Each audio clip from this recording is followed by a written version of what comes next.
without you.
For the purposes of the filming, I coated this boot lid with a guide coat of black paint.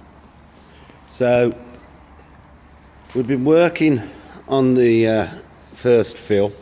All the black dots, they're all pinholes in the filler, so they'll be skimmed on the second skim. But wherever you could see black, there's a dent. As you can see, the front face is rippled all the way along, so that'll have to be skimmed and got flat.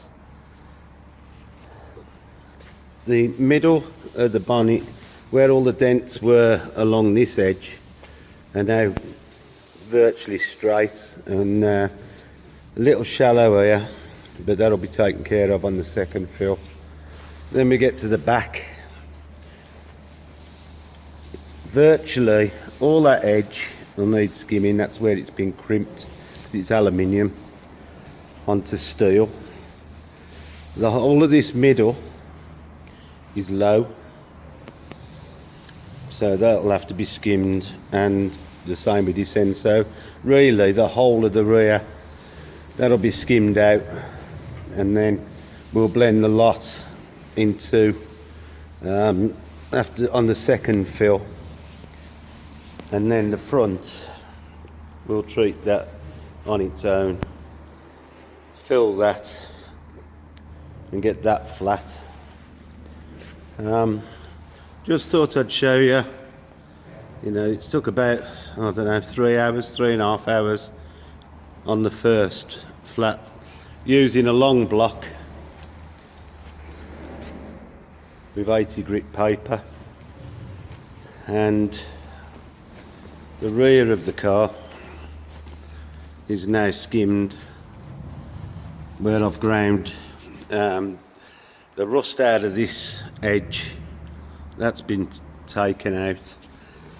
The rear of the car had had a slight nudge, and as you've seen by the photos earlier, there's a big shallow there, so that's been had its first skim, and we'll try and get all this nice and straight again. But all in all, we moved on quite a bit today. The bumper is taking the most time, as did the bonnet, but they are the biggest panels and the ones that are going to reflect the most, so we want them right. But it's coming on. I do have somebody coming to who might be interested in purchasing the car as it is, because it is 90% finished. But I'm cracking on anyway, just in case. Let's get it done and finished. And then I've got the one under the cover over there that I've got to build. So, with no polishing to do, this is what I'm doing. So I'm gonna start skimming it up. Although the filler doesn't like the cold weather, neither do I. But when you're blocking, it keeps you warm anyway. Right, so I just thought I'd show you, if you was interested in how we find out, you know, how much we've got to skim up. We don't want to put loads of filler on, just a thin skim as much as we can, you know, to get the level back. So there'll be more as it progresses. Thanks for watching. See you on the next one.